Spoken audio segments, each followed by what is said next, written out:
havia sido espancado, depois solto, ele foi pregar novamente, depois foi preso, espancado, acharam ele pregando novamente, aí resolveram o prender. Escute, quebrar as suas pernas e os seus pés.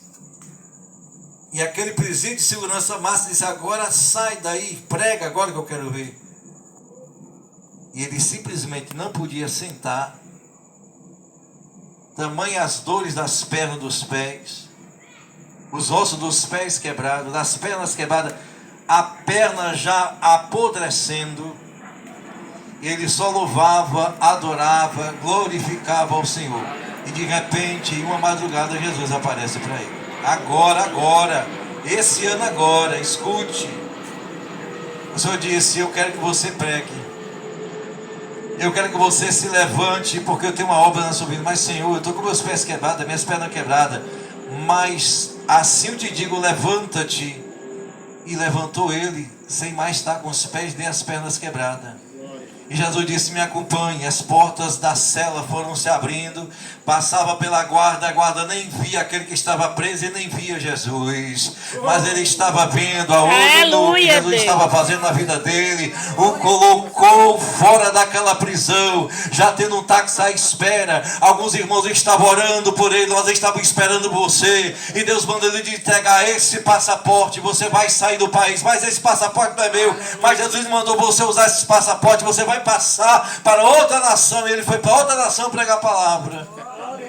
Olha o que Jesus faz. Jesus ainda faz milagre. Muitas vezes o que está acontecendo aqui, às vezes não está acontecendo em outro estado. Quantas almas esse ano não foram resgatadas, não foram libertas, porque algumas pessoas se colocaram na brecha de estar intercedendo. Eu quero acreditar que todos que estão aqui, antes de chegar aqui, intercederam por esse trabalho, e intercederam por este lugar. Eu quero dizer para você, amado vizinho e vizinha que está me ouvindo, a sua casa, a sua família está sendo coberta de oração. Não tem acontecido o pior desta comunidade, porque há pessoas desta rua orando, há pessoas que um dia foram lavadas pelo sangue do Cordeiro e hoje estão intercedendo pelas vossas famílias, pela vossa casa, para que Deus possa assim vos guardar. Glória a Deus. Oh, aleluia. Esses dias eu fui visitar um pastor amigo meu, recentemente foi consagrado a presbítero, foi dirigente. E eu me sinto uma dívida muito grande a respeito da sua pessoa, porque ele intercedeu muito por mim. Ele foi uma das pessoas que intercedeu para que eu viesse me converter. Hoje está paralisado através de um AVC. E ao chegar lá, Deus revelava o coração dele que ele estava dizendo que que estava, como eu posso dizer, derrotado, estava realmente fracassado. E o Senhor fez eu dizer para ele: por que tu está dizendo que está fracassado? Enquanto muitos estão com o rebão aí, que não estão condizendo com a palavra, não estão vivendo a palavra, tu está dentro da tua casa, apacentando a tua família está nos pés do Senhor, glorifica ao Senhor. Ele começou a chorar e se alegrar com a presença do Senhor naquele momento na sua casa. Deus ainda quer falar, Deus ainda quer ministrar, Deus ainda quer fazer. O Senhor tira aquele homem fora da cidade de Betânia. Glória a Deus. Porque Deus ali usou de alguém. Aleluia. E Deus quer também usar você, porque há pessoas que não estão enxergando. Há pessoas que precisam enxergar o que está à sua volta. Talvez você, vizinho aí, não consegue enxergar o que está acontecendo à tua volta. E muitas das vezes está vendo que nada está dando certo. E Deus hoje quer falar com você nesta noite, para que a tua vida venha estar no prumo, para que a tua vida venha estar ligada com o céu, sintonizada com o céu, alinhada com o céu. Tu tem que entender, aceitar a mensagem das boas novas, aceitar Jesus Cristo de Nazaré, que veio nesta terra, permeou nesta terra, que pregou nesta terra, que viveu 33 anos nesta terra como homem, sendo Deus, viveu como homem, para anunciar as boas novas. Mataram o nosso Senhor Jesus Cristo, crucificaram na cruz do Calvário, mas ao terceiro dia Ele ressuscitou. Ele não está morto, Ele está vivo, e pode estar vivo na tua vida, pode estar vivo na tua casa. Aleluia, Jesus. Jesus olha pelos olhos, ele cospe no chão, faz lodo, bota os dedos em cima daqueles olhos e ora e faz uma pergunta. Entre os cegos demais, você não vai ver Jesus perguntando se ele estava enxergando. Nem para Bartimeu, nem para o cego de nascença, e nem muito menos para esses dois cegos que vão até a casa de Jesus. Jesus não pergunta se está vendo, mas para este homem pergunta. E ele diz, eu não consigo ver os homens normais. Eu vejo como se fossem troncos de árvore andando para um lado e para o outro. A sua visão ainda estava turva. Talvez você que diz que está enxergando, está com a visão turva. Tem aqueles que não conseguem enxergar e nem entender o que está à sua volta. Mas tem aqueles que estão ainda enxergando turvo. E quando Jesus ora novamente, ele começa a enxergar verdadeiramente como era para enxergar. Nós precisamos enxergar, não ter uma visão turva. Quantos que estão dentro da igreja não conseguem enxergar o milagre que Deus fez na sua pessoa, não conseguem enxergar aqueles que verdadeiramente não têm raízes, e muitas das vezes se aproxima daqueles que não têm raízes e acaba se tornando também uma pessoa sem raízes. Que nós possamos ter uma visão limpa, uma visão nítida, uma visão que Jesus quer que nós venhamos ter. Eu quero dizer para você que ainda não consegue enxergar como deveria enxergar, não tenha a visão turva deste mundo que está acontecendo. Estamos vivendo os últimos tempos desta geração, nesta terra. A qualquer momento Jesus está voltando, a qualquer momento uma trombeta dada a ordem pelo Senhor, o arcanjo irá soar nos céus, e aqueles que são lavados e remidos pelo sangue do Cordeiro irão ouvir esta trombeta, irão ressuscitar primeiramente aqueles que morreram em Cristo, em seguida a igreja que está enxergando nitidamente. Glória a Deus. Quem crê nesta palavra dá glória a Deus. Aleluia, Deus. Estou vendo os irmãos tão calados. Quem está sentindo a presença do Glória a Senhor? Deus. Aleluia. Será que é só eu que estou sentindo algo aqui Aleluia. nesta noite? Será que é só eu que estou sentindo o céu baixo nesta noite? Eu quero dizer para você que Jesus está aqui a tocar cada um de nós, a quebrantar cada um de nós, a fazer com que nós possamos entender a sua vontade. Gostaria que você acompanhasse o texto comigo. Amém, igreja? Amém. Diz assim a palavra do Senhor. Aí cuspiu nos olhos e pôs as mãos em cima deles. Já fez alguma coisa? Perguntou. A seguir o homem olhou em volta. Sim, vejo homens, mas não distingo bem. Parecem troncos de árvore a andar de lado para o outro. Então pôs outra vez as mãos em cima dos olhos. E o homem, que quando olhou bem, tinha recuperado completamente a visão. Eu louvo ao Senhor, porque o nosso Deus é Deus de misericórdia. Ele já colocou a mão, porque a sua mão não está encolhida em cada um de nós que estamos aqui. Aleluia, Jesus. Mas se for necessário colocar a mão novamente, Ele vai colocar. Se Ele vê a necessidade que nós temos dele colocar a mão em nós novamente, Ele vai colocar para que nós venhamos ver claramente o que está acontecendo à nossa volta. Espero que assim seja a vontade de Deus para mim e para você, que a mão dele venha nos tocar, nos envolver. A Bíblia diz que Jesus mandou para casa. Era necessário aquele homem ir para casa. E parece que a vontade dele era entrar novamente na cidade de Betânia. Eu não sei o que ele estava fazendo de errado. Jesus não permite mais aquele homem voltar àquela cidade. Jesus quer que ele volte para a sua casa. E quantos precisam reparar algumas coisas que assim estão em suas casas? Nós vamos ver que também na Bíblia Sagrada vai falar lá em Mateus capítulo 9, versículo 27 e 31, que diz assim: partindo Jesus dali, seguindo dois cegos, clamando dizendo: tem compaixão de nós, filho de Davi. E quando chegou a casa, os cegos se aproximaram dele, e Jesus lhe disse: credes vós que eu possa fazer isto? Disseram-lhe eles: sim, Senhor. Tocou então em seus olhos deles, dizendo: sejam-vos feitos segundo a vossa fé. E os olhos se abriram.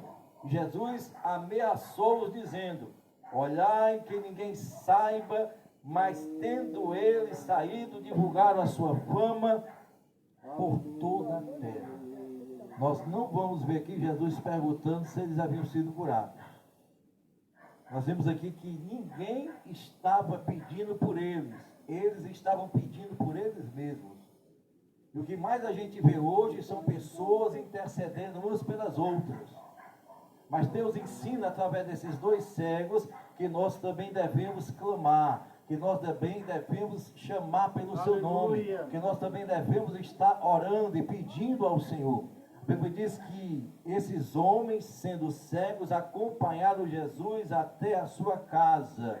Com certeza não foi fácil, a caminhada não foi fácil, com certeza houve muitos tropeços, houve muitas barreiras. Assim tem sido para muitas pessoas que se decidem ir até Jesus, que se decidem clamar após Jesus, sabendo que Jesus está passando, sabendo que Jesus está aqui. Amado, você que está aí, não se cale, clame pelo sangue do Cordeiro, clame pelo nosso Senhor Jesus. Ele é a tua força, Ele é a tua fortaleza, Ele é a solução para os teus problemas, Ele é o bom pastor, Ele é o remidor, Ele é o salvador, Ele é o libertador, Ele é aquele que resgata, é aquele que liberta. Precisamos estar clamando por Ele. Glória a Deus. Para um, o Senhor disse, não entre mais na cidade de Betânia, de Betsaiba, vá para a sua casa. Para outros dizem, ameaças, não diga nada a ninguém. E eles saíram espalhando o que Jesus fez. Mas estava evidente o milagre. Eles não enxergavam, mas agora estavam enxergando. Agora não tropeçavam mais. Agora não precisavam mais de ajuda de ninguém. Estavam caminhando sozinhos, glorificando e exaltando o nome do Senhor. Aleluia. Quantos milagres Ele já não fez aqui. Louvado. Eu sou o milagre vivo de Jesus. E cada um de nós que estamos aqui somos milagres vivos de Jesus. Mas não podemos esquecer nenhum momento do que Ele fizer em nossas vidas. Possamos verdadeiramente estar seguindo a Jesus. Possamos continuar seguindo. Esses dois cegos nos dão um exemplo tremendo. Mesmo sem enxergar Jesus, estavam seguindo a Jesus. Ainda que nós não possamos enxergar visivelmente com os olhos físicos, mas possamos seguir os seus passos. Porque se nós queremos verdadeiramente um dia se encontrar com Ele, devemos seguir os seus passos. Nunca esteve tão perto da vinda do Senhor Jesus. Quantas pessoas ainda estão cegas neste mundo? Quantas pessoas que ainda precisam enxergar a sua condição de pecador? Quantas pessoas precisam enxergar que só o milagre vindo da parte do Senhor para resolver a nossa causa? Para mim hoje não foi fácil, nem pela manhã, nem pela tarde. Embora quiséssemos aproveitar o dia para estudar, para orar, mas uma vizinha não nos deixou com o som alto. Meu Deus. Quando não era forró, era funk. São dois tipos de música que eu detesto. Meu Deus, eu tenho que sair de perto porque eu não suporto. Você não tem como estar orando num ambiente desse. Não é fácil. Mas são pessoas que estão cegas, não conseguem enxergar. Não conseguem verdadeiramente ouvir o que é bom. E além de não estar enxergando, também não está ouvindo. Que você tenha nesta noite ouvido os louvores que foram entoados aqui. Que os louvores consigam tocar o seu coração, como a palavra de Deus está tocando nesta noite. Amém, igreja? Quem está entendendo? Amém? A Bíblia diz lá em Lucas 18, 35 ao 43. Jesus passava, então chamou dizendo, Jesus, filho de Davi, tem misericórdia de mim. E os que iam passando repreendiam para que se calasse. Mas ele clamava ainda mais, filho de Davi, tem misericórdia de mim.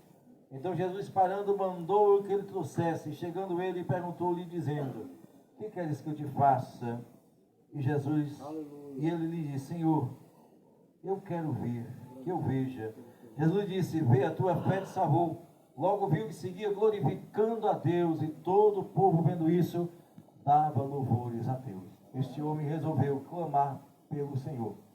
E a multidão queria que ele se calasse, mas ele ainda insistiu clamando ao Senhor. Hoje estamos vivendo numa geração muito difícil. Se as pessoas pudessem nos calar, não querer ouvir a nossa voz clamando pelo Senhor, assim as pessoas fariam. Há quem não goste, na verdade, de quem clama, de quem ora. Jesus parou porque um homem estava o chamando. Jesus via a aflição, a angústia e como aquela alma estava miseravelmente. E assim, um dia nós estávamos e nós clamamos ao Senhor. E Jesus parou para que nós viéssemos até Ele.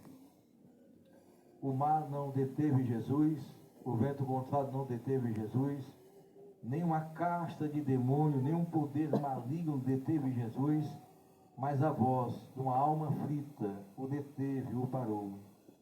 Eu quero dizer para você que um dia, através da nossa aflição, Jesus parou para nos socorrer.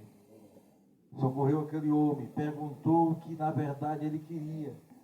Bem que Jesus sabia o que ele queria, mas Jesus perguntou. E muitas vezes Jesus está perguntando: o que queres que eu te faça? Deus quer que nós venhamos falar, como o nosso amado estava contando um testemunho, verdadeiramente conversando, como se fosse muito íntimo, e assim que nós devemos ter intimidade com o Senhor. E você tem clamado, você tem conversado com o Senhor, dizendo verdadeiramente o que é que Ele faça. O cego vai dizer: Senhor, que eu torne a ver. E aquele homem passou a enxergar, e passou a glorificar o Senhor, e seguir aos passos de Jesus. Que nós venhamos cada vez mais glorificar o Senhor, exaltar a sua pessoa, e assim seguir como a multidão de muitos que estão seguindo ao Senhor. Há aqueles que na multidão vão atrapalhar, aqueles que estão na multidão que estão insensíveis, que não entendem. Mas Deus vai criar situação para entender. Aqueles que estavam querendo impedir aquele homem continuar clamando, tiveram que se calar quando Jesus mandou o trazer. E ainda mais, tiveram que agora não ficar calado, mas glorificar pelo que Deus fez na vida do cego. Eu não sei quem tem mandado você se calar. Eu não sei qual é a barreira que tem se encontrado na tua frente. Mas eu profetizo que esta barreira vai cair por terra. Eu profetizo que Deus vai liberar o milagre para você. Eu profetizo que você vai ver o que você jamais conseguiu enxergar. A face do nosso Senhor. Ver como verdadeiramente Ele é. Pois aquele cego viu a face do Senhor. Foi suficientemente para ele se alegrar. Não vai ele para a sua casa, não vai para outro lugar a não ser a seguir a Jesus. Ele teve o prazer, a alegria de estar seguindo a Jesus. Que tenhamos essa alegria de seguir a Jesus, não é religião. Religião não salva. Pelo contrário, a religião está atrapalhando muitos a chegar verdadeiramente em Cristo. O Senhor não pregou religião, pregou as boas novas de salvação, chamando a todos que quisessem até Ele, pois Ele, para que pudessem ser libertos. Aleluia. Em João 3,16 vai dizer que Deus amou o mundo de tal maneira que deu o seu Filho unigênito, para que aquele que nele crer não pereça, mas tenha vida eterna. Tanto este cego de Betsaida não pereceu mais. Jesus foi aonde ele estava precisando ser curado e liberto, e assim curou, libertou, não mais para perecer. Como também esses dois cegos que estavam cegos de nascença, mas não iam mais perecer, nem na vida que estavam vivendo, e nem na vida futura, estariam na eternidade com o Senhor. E como Bartimeu também, que havia se tornado cego, e agora havia recuperado a visão, não ia mais perecer, não ia mais estar à beira do caminho parado pedindo esmola. Deus mudou a sua história, como tem mudado a história nossa que estamos aqui. Mas o que mais Deus quer fazer em nossas vidas é que nós não venhamos perecer na vida vindoura. Tem uma passagem que me chama a estar olhando e analisando e tendo cuidado, em vigilância. É o livro do profeta Daniel, profeta maior Daniel, capítulo 12, versículo 2, que diz assim: muitos dormirão no pó da terra, uns irão ressuscitar para a alegria eterna, outros para a vergonha e desprezo eterno. Tem muitos. Esse dia passou o ônibus e tinha lá na traseira do ônibus: a cada 9 minutos tem uma pessoa suicidando-se nesse país. A cada 9 minutos. Tem uma pessoa que está caminhando para a perdição eterna, para padecer eternamente, a cada 9 minutos. Sem contar com aqueles que estão sendo mortos violentamente. Sem contar com aqueles que estão morrendo de acidente. Sem contar com aqueles que estão morrendo de morte natural, ou até mesmo de morte de doença. São muitos que estão descendo à sepultura, para quando um dia se levantar para a vergonha e o horror eterno. Mas eu quero dizer que tem alguns ainda que estão morrendo para a ressuscitação eterna, para a alegria eterna, para o gozo eterno. Não esqueça disso. Estamos aqui de passagem, estamos aqui como peregrinos. Jesus arrancou aquele homem da cidade de Betsaida para mandá-lo para a sua casa. Um dia Deus vai nos arrancar desta terra para ir para a casa celestial. Oh, Aleluia. Quem vai para Glória a a casa Deus. celestial, dá glória a Deus. Glória a Quem tem esta Deus. convicção, eu tenho esta convicção, não por merecimento, mas pela fé. E posso